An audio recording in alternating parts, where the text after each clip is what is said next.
Oh my God, my Jeep is driving me crazy. I just turned the windshield wipers off and they started going. Anyway,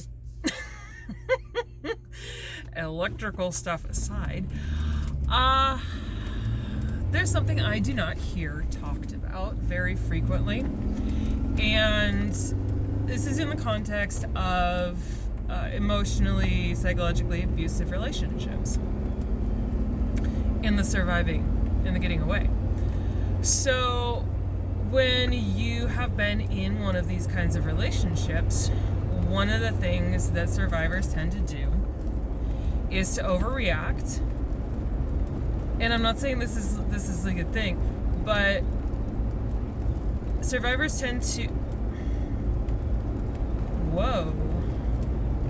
I'm seeing flashing lights on this hotel here, and I'm wondering if it's a fire alarm going off or what? Because it's like red and green and blue. Well, they're Christmas lights. Something is flashing. That is wild. Anyway, squirrel. So what I'm talking about is things that seem like they are really similar to what the abuser would say in order to control us. And for example, the abuser told me that such and such was a dangerous thing to do, when in reality it wasn't. And that was just to control me. So what I had to learn to do is when somebody told me something was dangerous, I had to control my then immediate reaction of, no, it's not. Because you get so conditioned to the abuser lying to you about this stuff that then you tend to overgeneralize into anytime somebody says this, well, it must be the opposite. So that takes a lot of deconditioning to be able to recognize when somebody is actually telling you something out of a legitimate concern rather than trying to control you and limit you. So that's just one of the things that has to be deconditioned. And like the danger thing, okay? That's just one aspect. How many times has the abuser told you, oh, you can't do this, you can't do that, you're a bad person if you do this, you're selfish if you do that? How many of those scripts did they give you and convince you were true? How many times did you abdicate your responsibility for your life because they told you something was true when it wasn't? Okay, just like somebody tells you that your sense of smell is wrong, and they tell you for 5 years, right? They tell you that the thing that you're smelling, you're not actually smelling, okay? They're gaslighting you. And then, say somebody else, after you figure out that you were in fact smelling the thing, somebody else tells you that you're not smelling, there's not this smell that you're smelling, you're probably immediately going to go, screw you, no, that's the smell, I'm smelling, don't gaslight me, okay? So there's really the danger of that. And finding the balance in that is key. Finding the balance between when somebody is being overprotective versus when somebody is being controlling versus maybe their perception is just different than yours in terms of danger. Like your danger assessment is different than theirs. So that's a whole kind of thing that has to be processed and dealt with, because when you've got this idea in your head that when somebody tells you something it's wrong when it relates to being cautioned about something or whatever, because the association has been made with the lies, the abuser trying to control you, etc., or somebody saying something about a person in your life like what the abuser said about the people in your life, to isolate you. If somebody says something like that and it's out of genuine concern and you go, oh no, screw you, you're wrong, and you're just trying to separate me from this person and isolate me from them,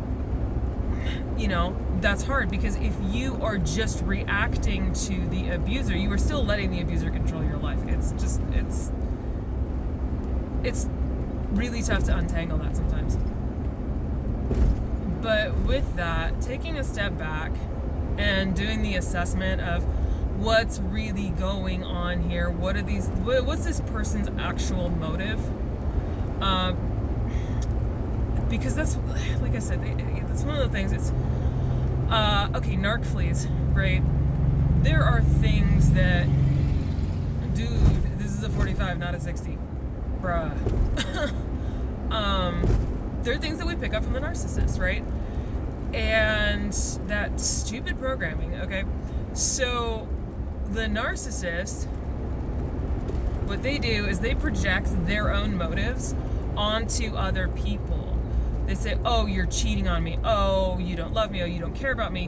When that's actually how they feel about you. And that's them putting their stuff on you. So they don't have to take responsibility for it and own it, because no, that's you, that's not them. That's that whole bit.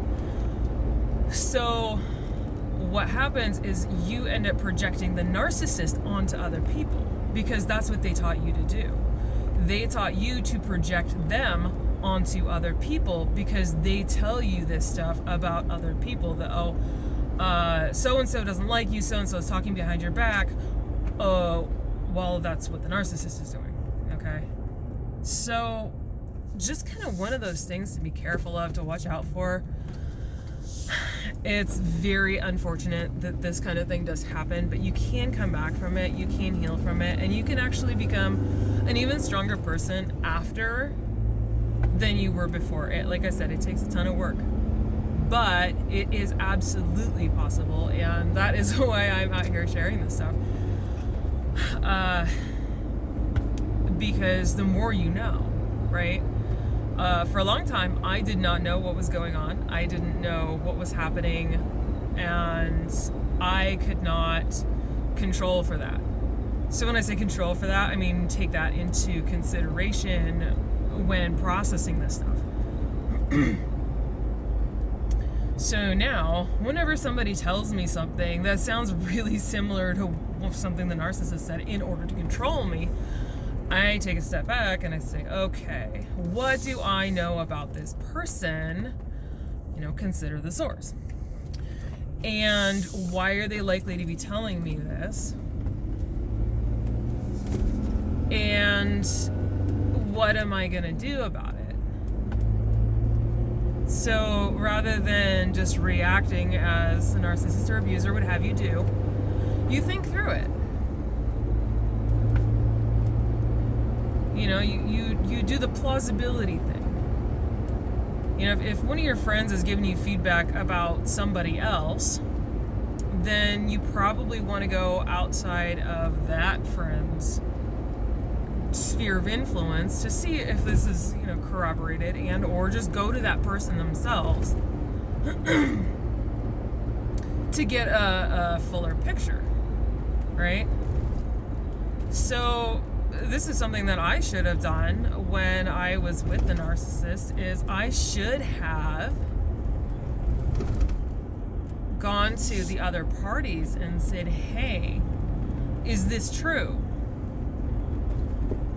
And I would have found that no, in fact, it wasn't true. It was very, very, very false, as a matter of fact. And one of the ways that these people use this control is to isolate, so that we don't go and ask these questions, right? So, like I said, just consider the source and figure out why somebody is saying something to you. If somebody's saying that, oh, this is dangerous, are they trying to suffocate you? Are they trying to control you? Are they trying to make sure you are being cautious? Are they concerned about your well-being? a lot of really good questions to ask. And those are things that I had to learn how to do. Because, yeah, absolutely, I was reactive for a long time. And it was kind of damaging, not gonna lie. So, having learned to, discern what's malicious, what's controlling, and what's not, it makes my life a much better place because, again, I'm not reactive. So I hope this helps somebody, and I hope you all have a great day.